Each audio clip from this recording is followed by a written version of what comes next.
ನಿಗೂಢ ಶವಗಳನ್ನ ಹೂತಿಟ್ಟಂತಹ ಪ್ರಕರಣ. ಈ ಪ್ರಕರಣದಲ್ಲಿ ಕಾರ್ಯಾಚರಣೆ ಕಳೆದ 13 ದಿನದಿಂದಲೂ ನಡೀತಾ ಇದೆ. ಇವತ್ತು 14ನೇ ದಿನಕ್ಕೆ ಕಾಲಿಟ್ಟಿದೆ.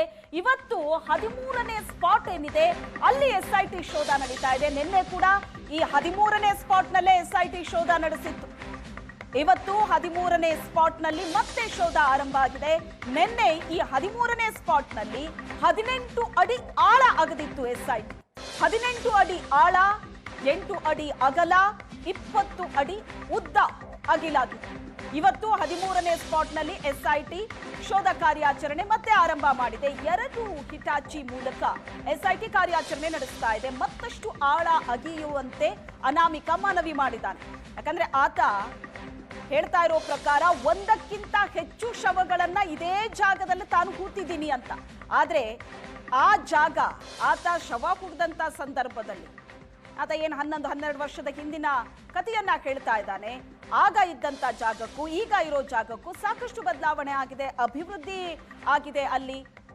ಅಲ್ಲಿ ನೆಲವನ್ನ ಸಮತಟ್ಟು ಮಾಡಿದ್ದಾರೆ, ಒಂದಷ್ಟು ಮಣ್ಣುಗಳನ್ನ ತಂದಲ್ಲಿ ಹಾಕಿದ್ದಾರೆ. ಆ ಕಾರಣಕ್ಕಾಗಿ ಅಲ್ಲಿ ಅಗದ್ರೆ ಏನ್ ಸಿಗತ್ತೆ ಸ್ಥಳೀಯರು ಪ್ರಶ್ನೆ ಮಾಡ್ತಾ ಇದ್ರು. ಈಗ ಆತ ಹೇಳ್ತಾ ಇರೋದು ಮಣ್ಣೆಲ್ಲ ತಂದು ಲೆವೆಲ್ ಮಾಡಿದ್ದಕ್ಕೆ ಸ್ವಲ್ಪ ಎತ್ತರ ಆಗಿದೆ ಜಾಗ, ನಾನು ಕೂತಿದ್ದೀನಿ ಈ ಜಾಗದಲ್ಲಿ, ಇನ್ನೂ ಆಳ ಕಳೀರಿ ಅಂತ ಆತ ಮನವಿ ಮಾಡ್ತಾ ಇರೋದು. ಸದ್ಯ 13ನೇ ಸ್ಪಾಟ್ ನಲ್ಲಿ 20 ಅಡಿಯಷ್ಟು ಅಗದಿದ್ದಾರೆ. 20 ಅಡಿ ಅಗದ್ರೂ ಕೂಡ ಇನ್ನೂ ಪತ್ತೆ ಆಗಿಲ್ಲ ಅವಶೇಷ. ಮಳೆ ನಡುವೆಯೇ ಶೋಧ ನಡೀತಾ ಇದೆ. ಮಳೆ ಬರ್ತಾ ಇದೆ, ಅಲ್ಲಿ ದೃಶ್ಯದಲ್ಲಿ ನೋಡ್ತಾ ಇದ್ರಿ ನೀವು. 2 ಹಿಟಾಚಿ ಮೂಲಕ ಸ್ಥಳದಲ್ಲಿ ಶೋಧ ಕಾರ್ಯವನ್ನ ನಡೆಸಲಾಗ್ತಾ ಇದೆ. ಅಗದು ಹಾಕಿದ್ದಾರೆ. ಈ ಬಗ್ಗೆ ಹೆಚ್ಚಿನ ಡೀಟೇಲ್ಸ್ ಕೊಡ್ತಾರೆ ಭರತ್ ರಾಜ್ ಇದ್ದಾರೆ ಸಂಪರ್ಕದಲ್ಲಿ. ಭರತ್ ರಾಜ್, 13ನೇ ಸ್ಪಾಟ್ ನಲ್ಲಿ ನಿನ್ನೆಯಿಂದಲೂ ನಡೀತಾ ಇರೋ ಕಾರ್ಯಾಚರಣೆ, ಜಿಪಿಆರ್ ತಂತ್ರಜ್ಞಾನದ ಮೂಲಕ ಅಲ್ಲಿ ಅವಶೇಷಗಳೇನಾದ್ರೂ ಇದೆಯಾ ಪತ್ತೆ ಹಚ್ಚೋ ಕೆಲಸ ಹಂತವಾಗಿ ನಡೀತು. ಅದಾದ ನಂತರವೂ ಒಂದಷ್ಟು ಅಗದ್ರು ಏನೂ ಸಿಕ್ಕಿರ್ಲಿಲ್ಲ. ಇವತ್ತೇನೇನಾಗ್ತಿದೆ? ಶ್ವೇತಾ, ಹೌದು, ಇವತ್ತು ಕೂಡ ಮತ್ತೆ ಆ ಒಂದು ಜಾಗದ ಬಲಭಾಗದಲ್ಲಿ, ಅಂದ್ರೆ ನಾನು ಆರಂಭದಲ್ಲಿ ಹೇಳಿದೆ 300 ಮೀಟರ್ನಷ್ಟು ಅಗೆಯುವ ಸ್ಕ್ಯಾನ್ ಮಾಡುವಂತ ಪ್ರಕ್ರಿಯೆಗಳೇನಾಯ್ತು. ಅದರಲ್ಲಿ 100 ಮೀಟರ್ ಅನ್ನ ನಿನ್ನೆ ಸುಮಾರು 18 ಅಡಿ ಅಗದಿದ್ರು. ಇವತ್ತು 2ನೇ ಜಾಗವನ್ನ ಪಾರ್ಟ್ 2 ಅಂದ್ರೆ ಸೆಕೆಂಡ್ ಪೊಸಿಷನ್ ಏನು 6 ನಿಮಿಷಗಳ ಸ್ಕ್ಯಾನ್ ಮಾಡಲಾಗಿತ್ತು, ಆ ಜಾಗವನ್ನ ಇವತ್ತು ಮತ್ತಷ್ಟು ಅಡಿಗಳಷ್ಟು ಅಗೆಯುವಂತ ಪ್ರಕ್ರಿಯೆಗೆ ಚಾಲನೆ ಸಿಕ್ಕಿದೆ. ಈಗಾಗಲೇ 1.5-3 ಅಡಿಗಳಷ್ಟು ಅಗದಿದ್ದಾರೆ. 2 ಹಿತಾಚಿಗಳನ್ನು ಬಳಸಿದ್ದಾರೆ, ಒಂದು ದೊಡ್ಡ ಹಿತಾಚಿ ಮತ್ತೊಂದು ಸಣ್ಣದು.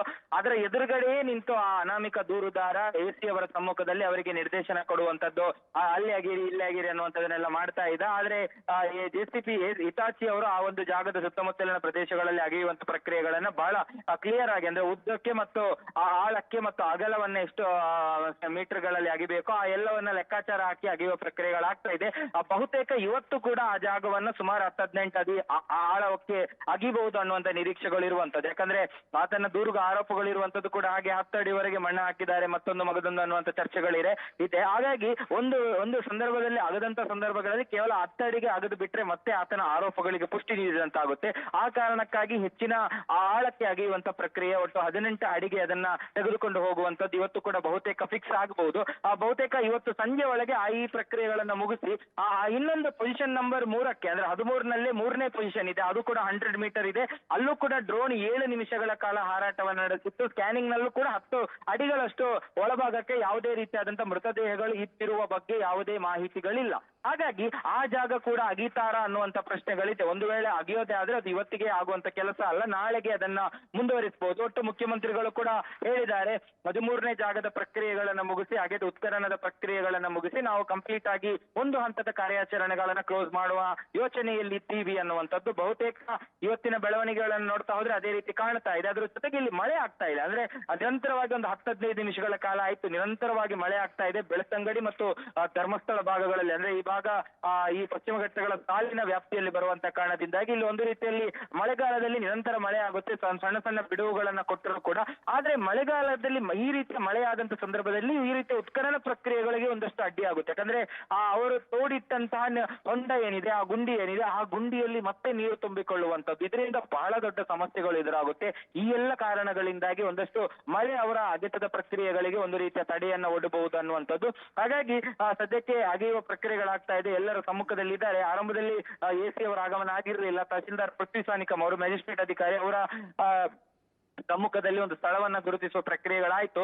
ಅಗೆಯುವ ಪ್ರಕ್ರಿಯೆ ಆರಂಭವಾದ ಕೆಲವೇ ಸೆಕೆಂಡುಗಳಲ್ಲಿ ಎಸಿ ಅವರು ಕೂಡ ಆಗಮಿಸಿದ್ರು.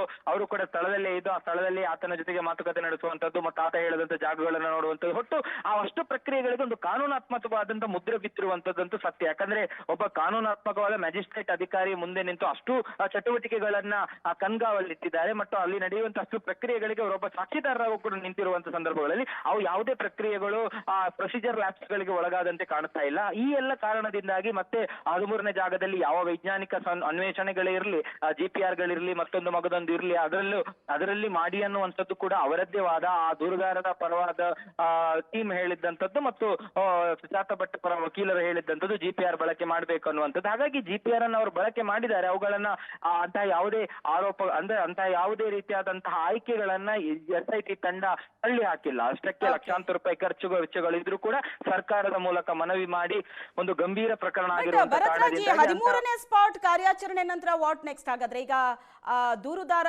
ಹೇಳ್ತಾ ಇರೋದು ಬೇರೆ ಬೇರೆ ಸ್ಥಳಗಳಲ್ಲೂ ತಾನು ಶವ ಹೂತಿದ್ದೀನಿ, ಆ ಸ್ಥಳಗಳನ್ನ ಗುರುತಿಸ್ತೀನಿ ಅಂತ. ಆ ಸ್ಥಳ ಗುರುತು ಮಾಡುವಂತ ಕೆಲಸ ಆಗತ್ತಾ?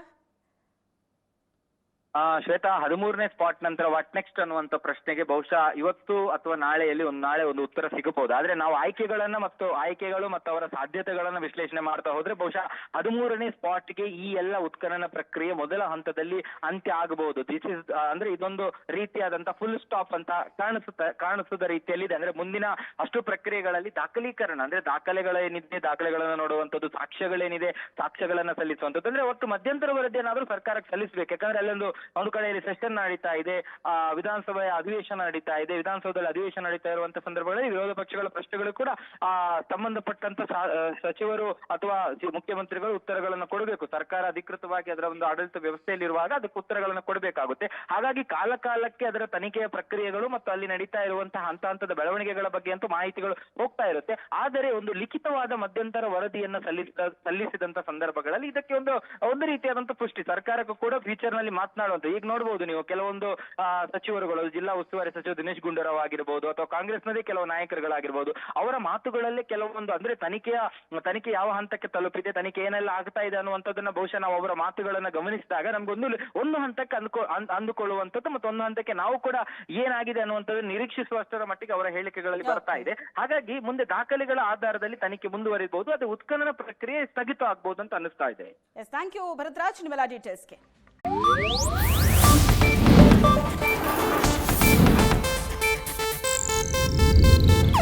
ಇದು ಏಷ್ಯಾನೆಟ್ ನ್ಯೂಸ್ ನೆಟ್ವರ್ಕ್ ಪ್ರಸ್ತುತಿ.